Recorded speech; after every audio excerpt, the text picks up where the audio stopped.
میرے سونی اور میٹھڑو، vitamin D کی کمی آپ کو متعدد مہلک بیماریوں کی طرف مائل کرتی ہے۔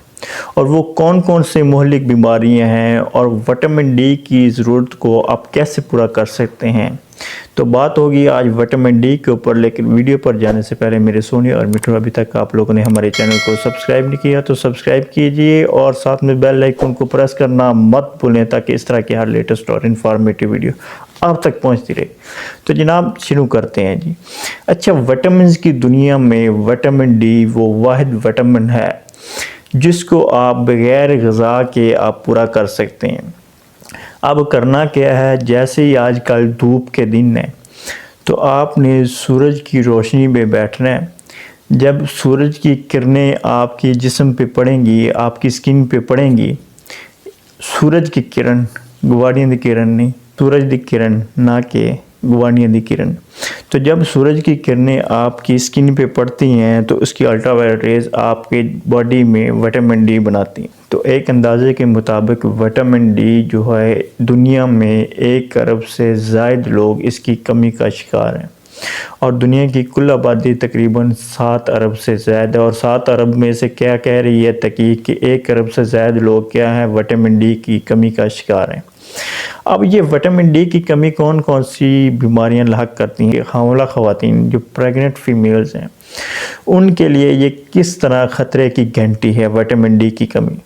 اچھا، یہ کیا کرتا ہے، یہ پریگننٹ میں ان کا بلڈ پریشر بڑھاتا ہے، اور جو آنے والا بچہ ہے وہ ذہنی تنزلی کا شکار ہوتا ہے، وہ ڈپریشن کا شکار ہوتا ہے، اس کا آئی کیو لیول لو ہوتا ہے۔ اگر آپ اس کی ماں کو، اس کی پریگننٹ فیمیل کو، اس کی پریگننٹ اپنی بیگم کو جو ہے وٹامن ڈی کی کمی کا شکار کرتے ہیں، تو اب ہوتا کیا ہے کہ اس کی کمی کے اوپر، وٹامن ڈی کی کمی کے اوپر ہم پراپر ایک ویڈیو بنا چکے ہیں، آپ ڈسکرپشن میں اس کا لنک میں ڈال دیتا ہوں، اس کو بھی دیکھ لیجئے گا۔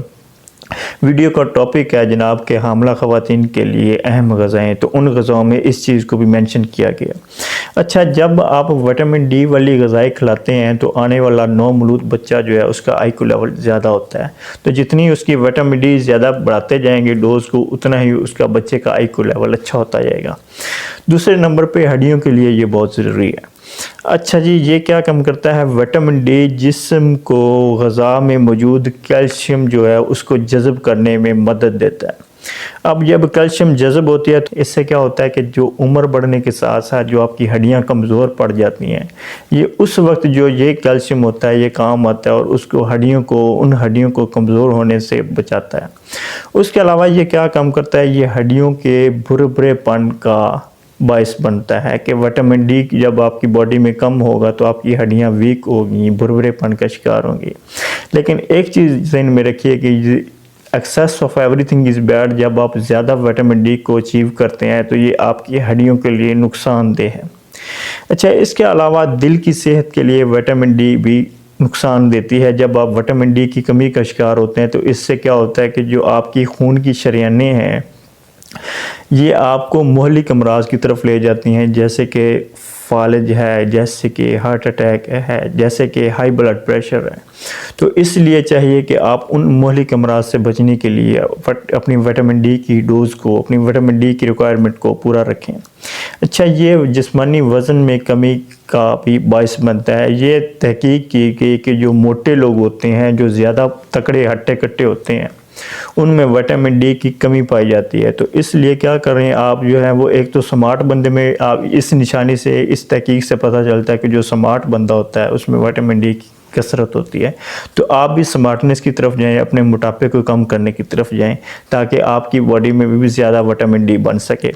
اچھا، یہ گنج پن ایک چیز ہے جی، ایلوپیشیا ایریٹا، یعنی کہ بالوں کا شدید جو گنج پن یا بالوں کا ہیئر فال ہو جانا، ہیئر لاس ہو جانا، یہ بھی ایک تحقیق کی گئی کہ ان لوگوں کے خون کے نمونے لیے گئے جو گنج پن کا شکار ہوتے ہیں، تو ان میں دیکھا گیا کہ یہ وٹامن ڈی ان میں بہت زیادہ کم ہوتی ہے، یعنی کہ وٹامن ڈی کم ہوتی ہے جس کی وجہ سے یہ گنج پن کا شکار ہوتے ہیں، بیلڈنس کی طرف جاتے ہیں۔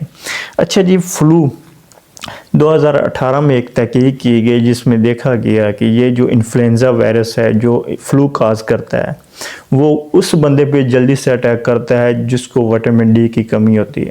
تو یوں آپ کہہ سکتے ہیں کہ یہ جو آپ کو موسمی نزلہ زکام ہوتا ہے وہ بھی وٹامن ڈی کی کمی کی وجہ سے ہوتا ہے۔ تو آپ وٹامن ڈی والی ڈوز یا سپلیمنٹس یا غذائیں لیتے ہیں تو اس سے آپ کی یہ انفلوئنزا جو ہے وہ اٹیک نہیں کرتا۔ تو ایک اور چیز جو بلڈ شوگر، اب جرمن میں ایک تحقیق کی گئی چوہوں کے اوپر، تو ان میں یہ چیز دیکھی گئی کہ جو وٹامن ڈی جن چوہوں کے بلڈ سیلز میں خون وٹامن ڈی کی کمی تھی تو وہ ان میں ذیابیطس کے، شوگر کے، ڈائبٹیز کے چانسز زیادہ تھے۔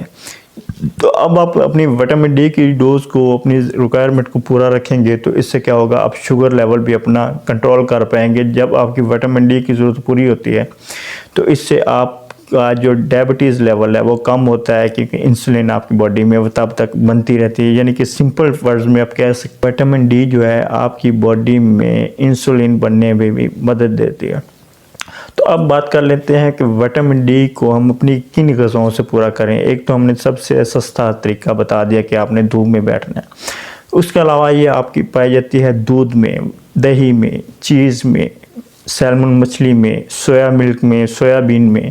اس کے علاوہ یہ مشروم میں پایا جاتا ہے، یہ پلسز دالوں وغیرہ میں پایا جاتا ہے۔ تو اتنی زیادہ چیزوں سے آپ بھی اچیو کر سکتے ہیں وٹامن ڈی۔ تو وٹامن ڈی کا خیال رکھیں، وٹامن ڈی کی اپنی جو ریکوائرمنٹ ہے وہ پوری رکھیں، اور تو خاص طور پہ اپنی پریگننٹ کی وٹامن ڈی کی ڈیفیشنسی کو ضرور دیکھیں، اس کو پورا کریں تاکہ آپ کی وہ آنے والے بچے کے لیے نقصان دہ نہ ہو سکے۔ تو آج کی ویڈیو تھی وٹامن ڈی کے اوپر۔ دوستو آپ ویڈیو کو لائک کرنا مت بھولیے، لیکن اگر آپ نئے ہیں اور ہمارے چینل کو سبسکرائب نہیں کیا تو سبسکرائب کیجئے۔ دعا میں یاد رکھیں۔ اللہ حافظ۔